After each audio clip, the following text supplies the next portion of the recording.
I born down here in a jam down, boy, you cannot keep I forward here to free people, you got to free You send I to your schoolroom, but you cannot teach You better send I forward Africa, fire me burn.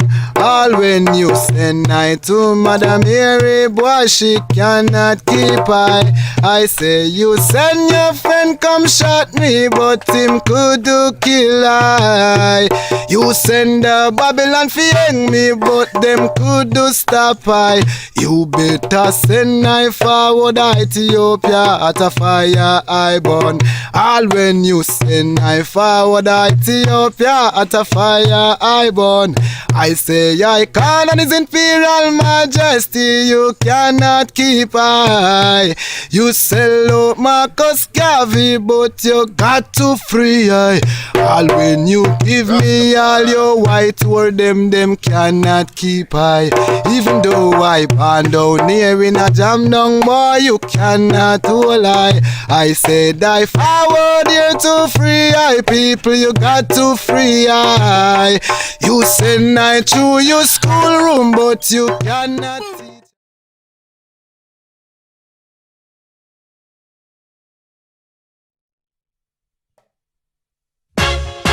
Yeah, some boy walk around and this a black woman, you know. I'm gonna feel like a very personal friend of mine, the Honorable Racy Matthews. He is a political candidate for the Marcus Garvey People Political Party. Racy Matthews, my friend, I've known him for well over 20 years. Very hard-working, conscientious, honest individual. A person that, if given an opportunity, or when given an opportunity, will serve and serve his people well. Mr. Matthews, welcome to industry. Blessed. I am Ishaka Musa Menelik. Full name Heru Ishaka Musa Menelik. That is my name that I have adopted as an African. I was born the 1st of May 1950 and christened by my parents as Horace Hugo Matthews.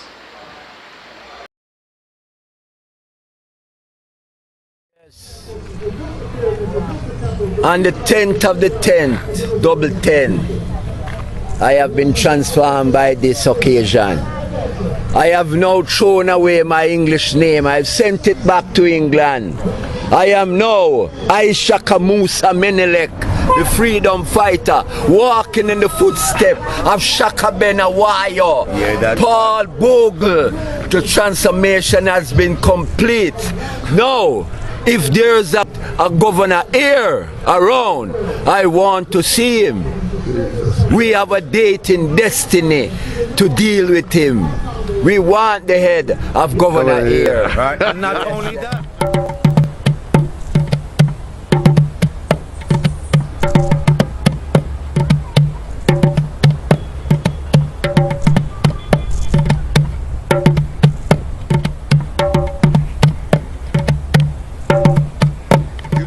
Extremely hard from as early as 5 o'clock this morning. What gave you that jump start to move for Paul Bogle, especially? Well, this is a memorable occasion, most memorable I want to add. 150 years where our civil liberties were birthed from the Morant Bay Rebellion. Without that, we would not be moving towards an egalitarian society. So Paul Bogle is one of our most revered hero. So to honor him and his memory today is a pleasure for me. I do so with all the energies of my ancestors, right strung in through all the veins in my body. I do it because I know at year 3000 we will be remembered for what we are doing here today. Ishaka Musa Menelik is your new name. Menelik, yes. You gain, you regain your identity as of the 10th of the 10th, this year, October 10th. Yes. What is so spiritual about that day, and why did you choose that day? Or the day chose you? The day chose me because, as I said, when I went to Stony Gut and King David opened up the revival space, a lot of the ancestors came in, and the ancestors reminded me, I am not Horace Matthews. Horace Matthews is the invention of some white man. I am Ishaka Musa Menelik, because they remind me that Paul Bogle is Shaka Ben Awayo, that great African warrior. So I had to, at that day, 10-10, double 10 in 2015, regain my African consciousness and my African identity as Ishaka Musa Menelik, the freedom fighter, the warrior. Certain things happening to me along my life that made me feel uncomfortable with the name that I was given. There were certain markers in life that prepare you for adult life. When I was 5 years old, my eldest brother in 1955 was migrating to England. And I remember at the airport, my father looked at him and said, "My son, you are going to the white man's country. Promise me you won't marry a white woman." I don't know why he said it, but that stuck with me. I can't remember much other that my father said while I was 5 years old. That statement resonated in me. 1955. In 1962, when we gained independence and they took down the Union Jack and raised the Jamaican flag, both my parents said, it's black man's time now. We are really liberated.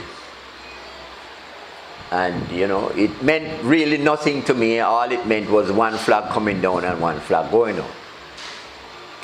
But by 1964, when I met Marcus Garvey Jr. as my teacher in school, and he started to teach me about Africa, teach me about the works of his father, the Honorable Marcus Garvey,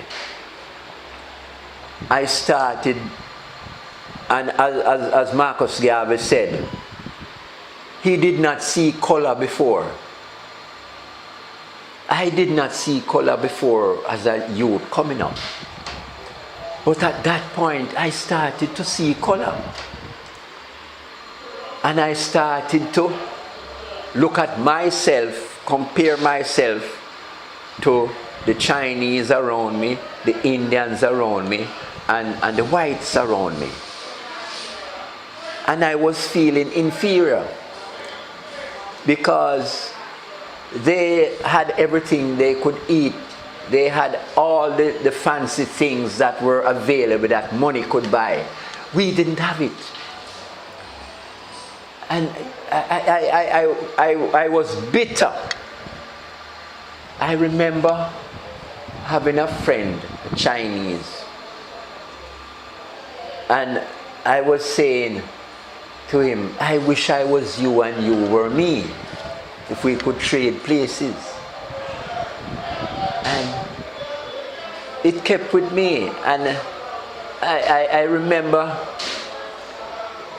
that going into like even in the banks and the business place, it was only white people that had the money and the big positions. And I am saying to myself, why was I cursed? I was seeing it like a curse. But the more I started to read, the period of the United States celebrating Black Power started, and a lot of books became available. And started reading these books, reading of achievements of Africans. I started feeling proud to be black. And the whole reversal started to take place that instead of feeling inferior and negative and wanting to be white, I was proud to be black.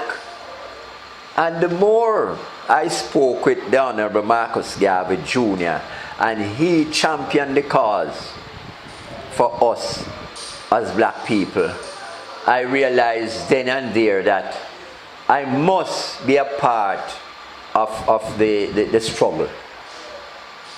And then, as I said, my search started, getting books about black history, reading up and learning more.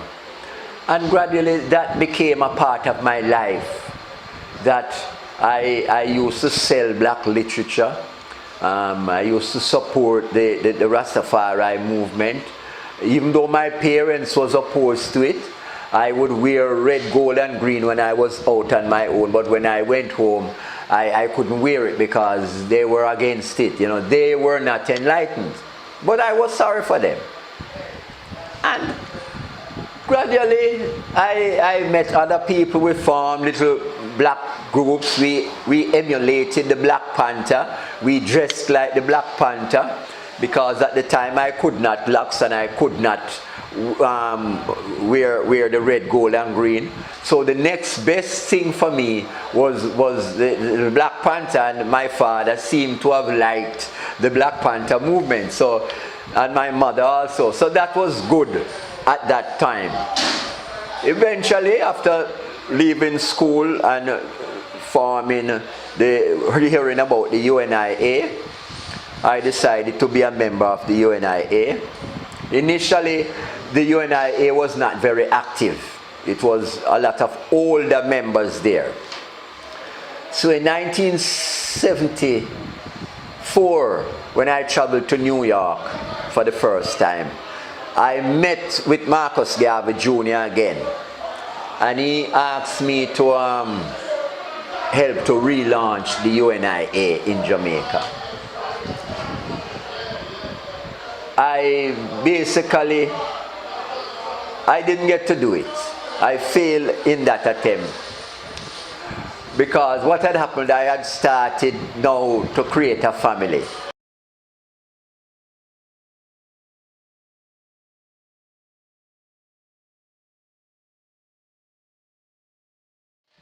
By that time I had 3 children, so I had mouths to feed, but I still tried to attend functions and things like that to give my support. But it was always there in me. So it was not until in the 80s that I met up with Muta Baruka, and he was very vocal. I met up with the first president of the Marcus Garvey Party, Ras Miguel Lorne, and then I started to become more active again. I eventually got involved with the UNIA, and the UNIA was up and running again. It was my money, that because you had to pay a fee to the parent body. So it was actually because the UNIA didn't have any money at the time. So I actually paid the first fee to register the UNIA, which I did not regret. I was really glad to do it. And eventually the UNIA was going. We had one division of the UNIA, the Kingston division. Eventually I met again with Marcus Garvey Jr. when he came to Jamaica, and we spoke, and he mandated me to get as many divisions of the UNIA started up. He said when Mr. Garvey was here, there was 11 divisions of the UNIA, and he talked with that authority. So he championed me to go out and get 11 divisions formed. So I had to leave the Kingston division, and I went out and I started the St. Andrew division, and I was the first president of the St. Andrew division. Then we had a division in Spanish Town, one in Montego Bay, one in St. Thomas. So we eventually had about 7 active divisions and some chapters that were not. For a division, you have to pay the fee before you are recognized. and you have to have a 7-member board. When Rastafari come into this electoral process, 2 ways you can take over the governance of a country: by an uprising or by the ballot. We have chosen the ballot, which would cause less bloodshed. So it's an honor for me to participate in this upcoming general election, going through the process of the ballot. And definitely we are hoping that all Jamaicans will wise up and rise up, because the time is now that we have to cast off the hero worship of the old colonial masters and create our own destiny. As Marcus Mosiah Garvey said, one God, one aim, one destiny. Jamaica is 99% black people. So there's no way that if we are voting in our own interest and in the interest of our political rights, that a Marcus Garvey party will not win. And I tell you, as I said the word party, I realized that we have been just like other parties over the years, doing what they have done. For the next general election, we will be the Marcus Garvey movement. Blessed love.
As I stand in front of the great monument dedicated to Sam Sharp, it brings to mind Prophecy Isis, Bloody War, the great rebellion of 1831 by Sam Sharp is brought to life by Prophecy Isis in his wonderful music, Bloody War. The Christmas Day rebellion was bloody war, because we had to stand up and fight for our rights as human beings. Africans, being subjugated to inhuman treatment. Sam Sharp, that Baptist preacher, had to rise up to defend the rights of black people being trampled upon. So we look today at this great prophecy Isis, bringing to life that vivid memory of that bloody war in 1831, in which we had to receive a lot of freedom, a lot of changes were made.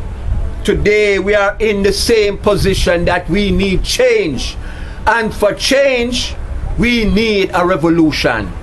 Bloody War by Prophecy Isis brings you to the thought process to wise up and rise up. Bloody War by Prophecy Isis is the paradigm shift that we have been waiting for. In honor of Sam Sharp, national hero, leader of the Christmas Day Rebellion. My God, Prophecy Isis, you hit the nail on the head.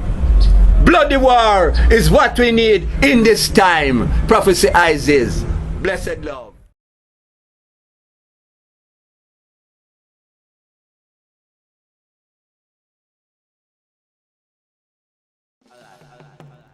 Seize the war, my people.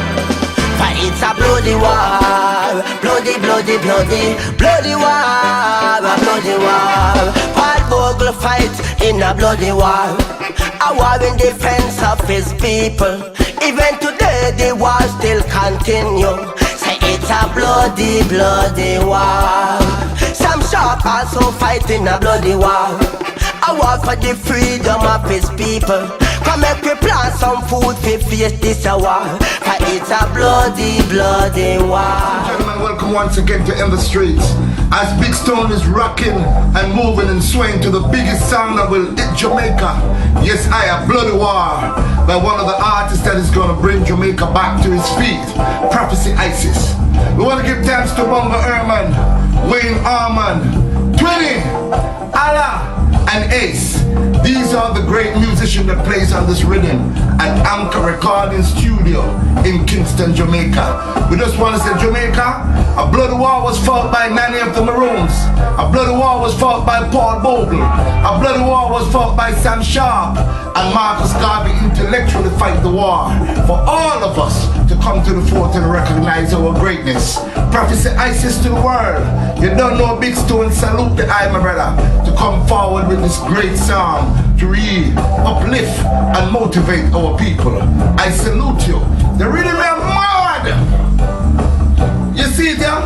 See it there? See it there? Boom! Hey!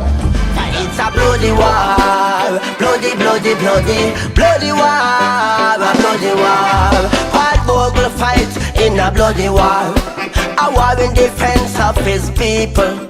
Even today the war still continue. Say it's a bloody, bloody war. Sam Sharp also fighting a bloody war. A war for the freedom of his people. Come make we plant some food to face this war. For it's a bloody, bloody war. No plane now go fly ya in a this war. No ship now go sail ya in a this war.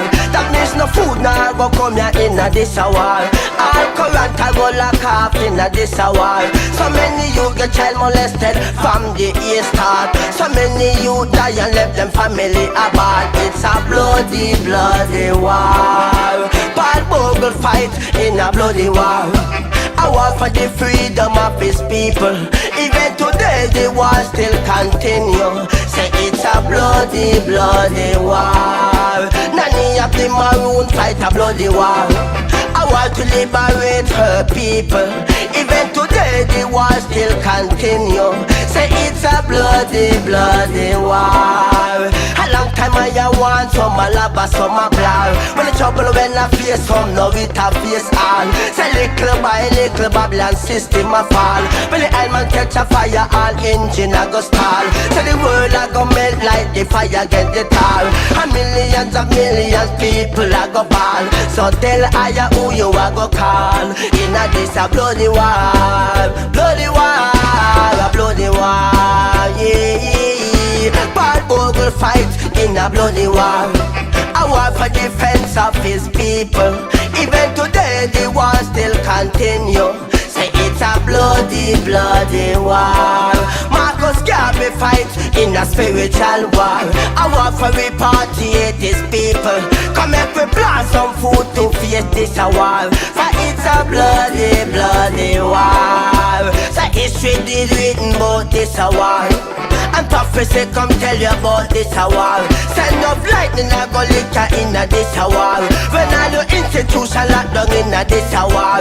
No for go dead, all fi hungry in a this a war. No for go dead by disease in a this a war. For it's a bloody war. Bloody war. A bloody war. Yeah. A bloody, bloody, bloody. Bloody, bloody, bloody. Bloody war. A bloody war. Bloody, bloody, bloody. Bloody, bloody, bloody. Bloody war. A bloody war. So no plane now go fly in a this a war. No ship now go sail in a this a war. That means no food now go come ya in a this a war. All current a go lock off in a this a war. So much youth get child molest from the year start. So many youth die and left them family a ball. It's a bloody, bloody war. Paul Bogle fight in a bloody war. A war for defense of his people. Even today the war still continue. Say it's a bloody, bloody war. Some shark also fight in a bloody war. A war for the freedom of his people. Come and we plant some food to fight this a war. For it's a bloody, bloody war. A bloody, bloody, bloody. Bloody, bloody, bloody. Bloody war. A bloody war. Marcus Garvey People's Political Party will be putting forward ways to reduce crime. What better way to reduce crime than to put culture into the minds of the people? When you have a low self-esteem, then you will be corrupt in your thoughts and you will want to commit crimes, heinous crimes as taken from the elderly. You don't respect the elderly. One of the African principles that we have is to honor your elders. Honor by way of basically immortalizing your elders. When you lose respect for your elders, then you will do anything. And this is what happened. Those two guys that did it, we know that those guys have no form of cultural upbringing. They are just like, as Marcus Garvey said, anyone without the knowledge of their history is like a tree without a root. They are dead. And this is what happened to those two youths. They are dead in mind and in thought. This is why they could not respect their elders and pounce upon them. Well, we have heard that in the news another political party, the ruling political party, have passed what you call the 7th IMF test. What are your thoughts on that? Well, we know the conditionalities of the IMF is just to get the IMF their repayment. They think only on how can that country repay us. So passing the test is good for the IMF. It is not good for Jamaica because, as you know, Jamaica is suffering. We have 80% of the people living under the poverty line. Now we have to institute Marcus Garvey's self-reliance in the people's mind. Right now we are importing more food to eat than we are producing. And the first principle Marcus Garvey said, we must learn to feed ourselves through self-reliance. Clothe yourself through self-reliance. And shelter yourself through self-reliance. Jamaica at the moment is doing none of the three. This is why we are in the state that we are. Importing food just to survive. Section 3 of our Constitution, the Constitution. This is the law of the land, the written Constitution. It says every worker has a right to join a union. Every worker has a right to join a union. Our hotel workers have not been able to join a union. Our security guards have not been able to join a union. We met with the Minister of Labour, and the Minister of Labour says His hands is tied. He can do nothing about it. And he is the man that controls the law.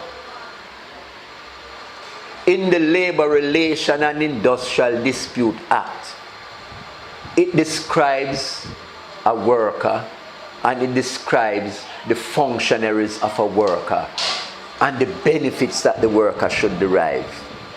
It is there. But because the oligarchs give to both parties, that's the thing, they don't give to one party like they are aligned to one party. When they give to both parties. So whoever wins owes them a favor. And this is why they keep laws in place that protect these people, making super profits at the expense of the workers. So the time has come when we are saying the people of Jamaica needs better. The people of Jamaica needs to be a part of the pie, the sharing of the pie in a more equitable way that the people should be benefited. We should never have a homeless person in Jamaica. We should never have a squatter in Jamaica. But 80% of our people are squatters, are homeless. 80%. If you don't own a home and have a title, you're a squatter. You're squatting somewhere. You're squatting on somebody's land. You must.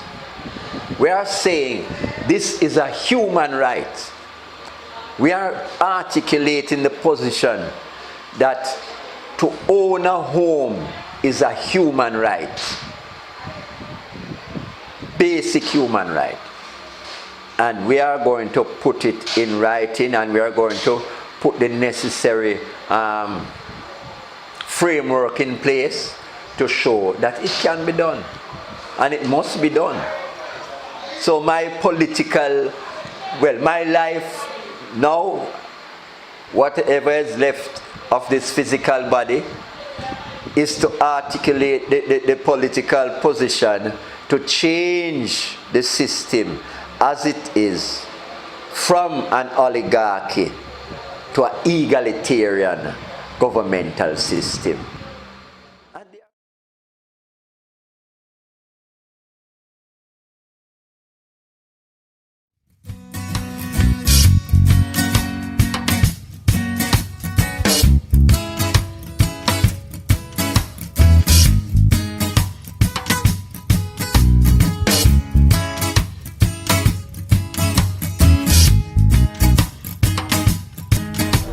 Activist from 1964. Okay.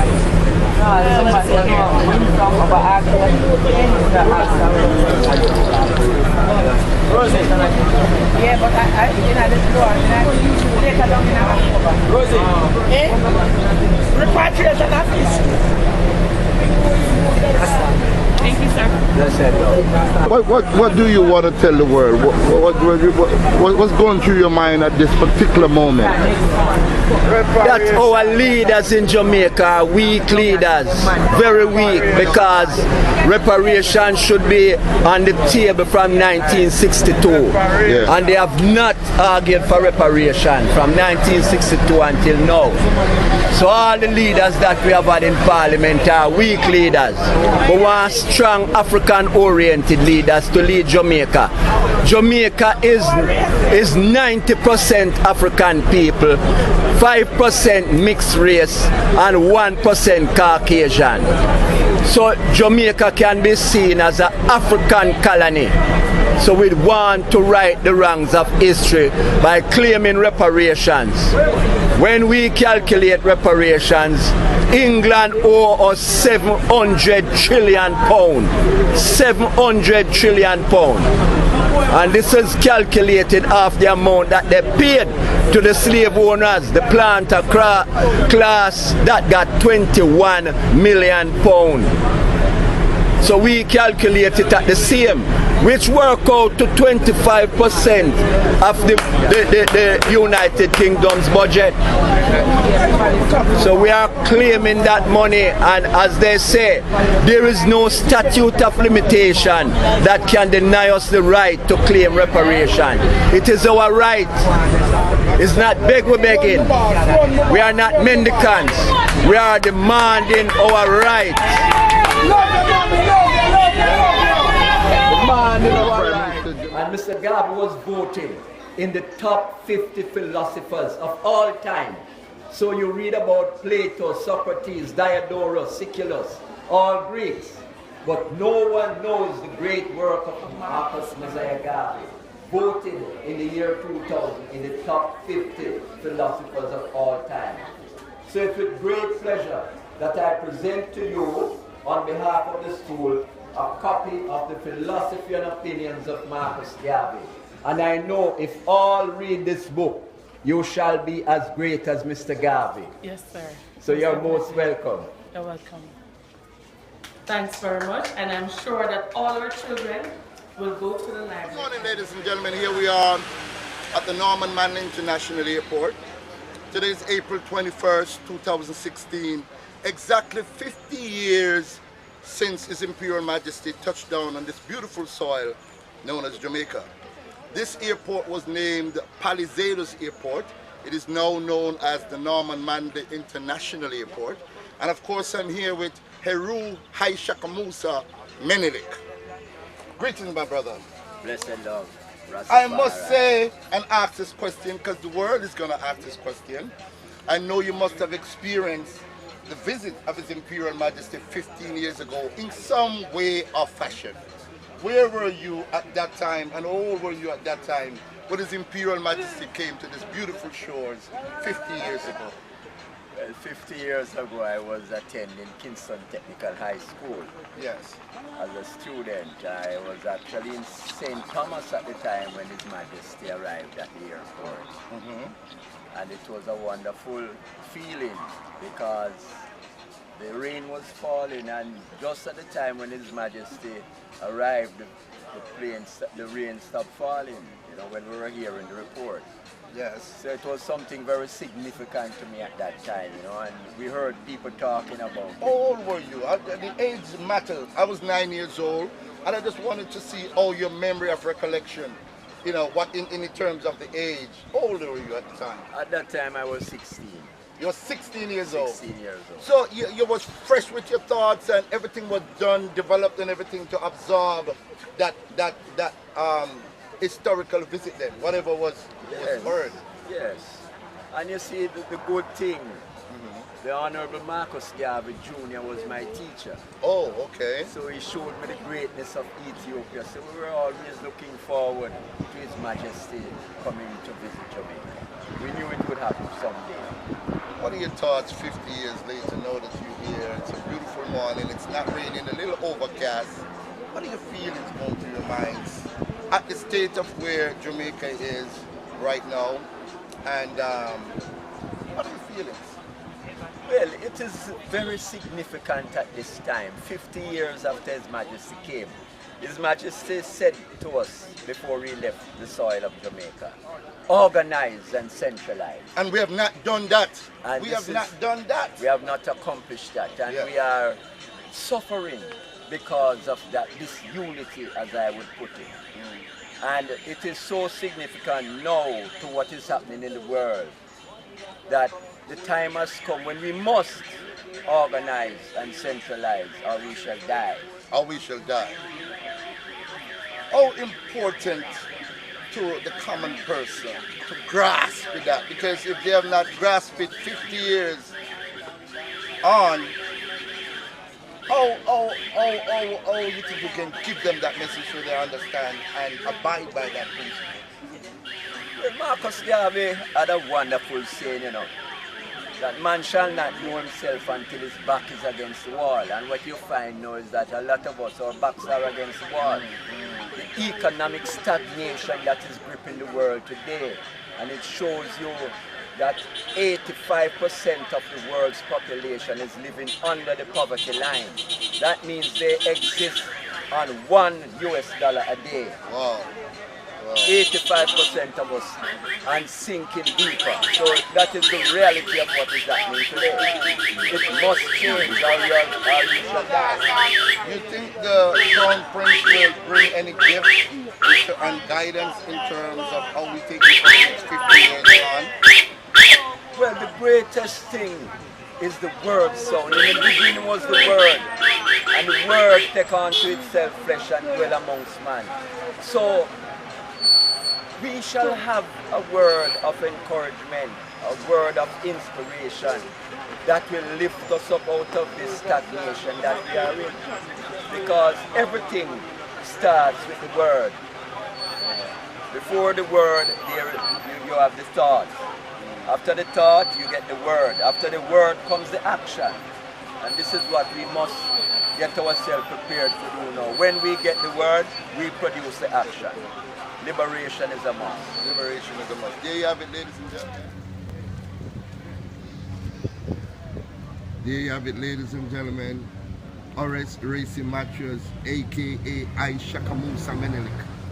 We would love for him to be the next Prime Minister of this country.